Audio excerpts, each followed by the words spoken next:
Sugar cane या कमाद एक नकदावर फसल समझी जाती थी और फार्मर इसको इसलिए काश्त करता था कि ये एग्रीकल्चर की बैकबोन थी। यानी कि छोटी छोटी फसलें वो काश्त करता रहता था जिससे रोज़मर्रा के उसके अखराजात पूरे होते थे। और फिर उसके बाद जो है ना शुगर केन को वो अपनी कमेटी समझता था।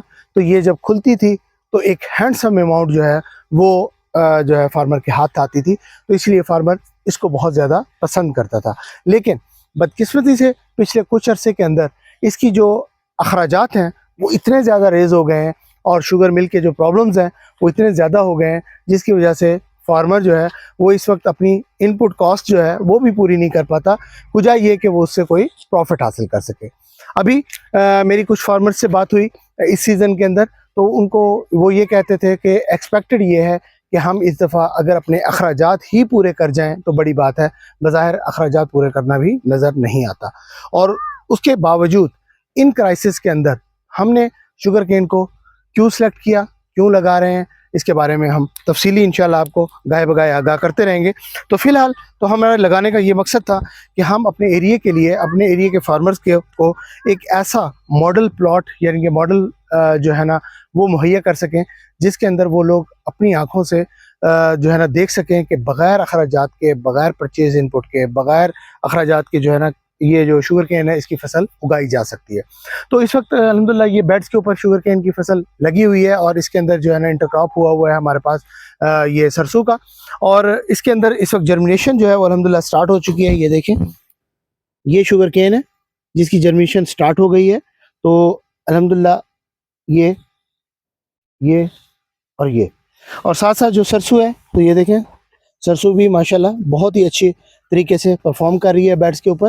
तो ये इस वक्त इसको तकरीबन दूसरा पानी लग रहा है। एक पानी काश्त का था और उसके बाद जो है ना अब इसको पानी लग रहा है। तकरीबन उम्मीद काफ़ी है, ये तकरीबन 25 दिन की तकरीबन क्रॉप हो चुकी है और इसके अंदर छोटी मोटी गलतियां हमसे भी हो गई, लेकिन बहरहाल उससे कतई नज़र तो इस वक्त ओवरऑल पोजीशन अगर देखी जाए तो जर्मिनेशन हमारी अल्हम्दुलिल्लाह मोर देन 80% जो है वो मैच्योर हो चुकी है, निकल चुकी है, बाहर आ चुकी है जर्मिनेशन। और इस पानी के बाद उम्मीद काफ़ी है कि बाकी जो 20% रुकी हुई है वो भी आ जाएगी। और उसकी भी गलती जो है वो लेट होने की वो भी हमसे हुई है। उसकी वजह ये बनी है कि हमारी लेबर से जो सीड है वो ज़रा गहरा हो गया। तो जिस वक्त उन्होंने सीड को दबाव दिया है तो उसको हाथ से दबाव देने की बजाय उन्होंने उसको पाँव से दबाव दे दिया और उससे नुकसान ये हुआ कि सीड कहीं पे बहुत ही गहरा चला गया जिसकी वजह से जर्मिनेशन मुतासर हो रही है। लेकिन सीड हमने देखा है, सीड मौजूद है और जर्मिनेशन कर जाएगा इंशाल्लाह। तो इस वक्त अल्हम्दुलिल्लाह ये पोजीशन आपके सामने है, बगैर किसी परचेज इनपुट के इसको हमने काश्त कर लिया है। और सबसे इम्पॉर्टेंट बात जो आपको बताता चलूँ वो ये है कि सबसे पहली बचत जो है आपकी वो है सीड की बचत। क्योंकि हमने ये पहली दफ़ा जो सीड हमने बाहर से लेके आए हैं, अपना लोकल सीड नहीं था, अपने फार्म का सीड नहीं था, इसको हम बाहर से नई वैरायटी लेके आए हैं। तो नई वैराइटीज़ आपको पता है कॉस्टली होती हैं थोड़ी सी, तो कॉस्टली होने के बावजूद अल्हम्दुलिल्लाह इसके ऊपर जो सीड्स की जो मिकदार है वो बहुत ही कम लगी है। तो आम तौर पे अगर आप कह लें कि भी 1 एकड़ के अंदर अगर फ़र्ज़ करें कि भी हमारे यहाँ क्योंकि मनों के हिसाब से सीड नहीं डाला जाता, मरलों के हिसाब से डाला जाता है।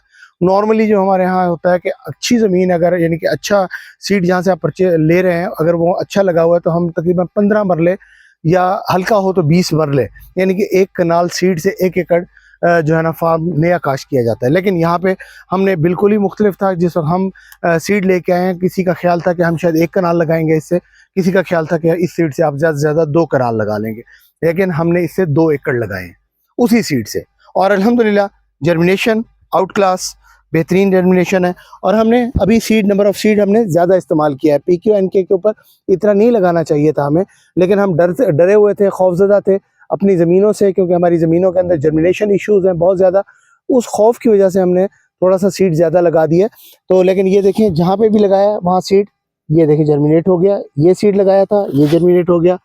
इसके सामने जिग जैग फॉर्म के अंदर दूसरी आई बर्ड लगाई थी, ये भी जर्मिनेट हो गई। तो अल्हम्दुलिल्लाह ये सारा का सारा जो है ना वो जर्मिनेट हो चुका है। और साथ साथ सरसों जो है वो भी अल्हम्दुलिल्लाह अच्छा परफॉर्म कर रही है। आगे जो ही सर्दियाँ पड़ेगी, कोरे का सीज़न आएगा, तब तक ये जो अपना कैनोला है ये इसको कवर कर लेगा ऊपर से। और इंशाल्लाह ये जो है ना आपका जो शुगर केन है वो इंशाल्लाह बहुत अच्छे तरीके से इसके नीचे जो है ना वो अपनी शूट्स जो है ना वो मुकम्मल करता रहेगा। जो ही हम ऊपर से कैनोला को हार्वेस्ट करेंगे उस वक्त इसकी शूट्स जो है ना वो निकल आएंगी और उस वक्त इसकी ग्रोथ प्रॉपर तौर पे स्टार्ट हो जाएगी। तो बहरहाल इस वक्त तक पोजीशन अल्हम्दुलिल्लाह तसल्ली बख्श है। 25 दिन की क्रॉप हो चुकी है। तो इसको इस वक्त आज पानी लग रहा है, कुछ फील्ड को पानी लग गया है, कुछ फील्ड को इंशाल्लाह सुबह पानी लग जाएगा। तो उसके बाद अगला पानी में भी इसको शायद हम 2 महीने के बाद भी दें, शायद ये ना भी मांगे अभी फ़िलहाल पानी, क्योंकि सर्दियां पड़ रही हैं आगे, तो पानी की आगे एज सच इतनी ज़्यादा ज़रूरत नहीं पड़ती। तो गए बगए हम इसके बारे में इंशाल्लाह आपको अपडेट करते रहेंगे।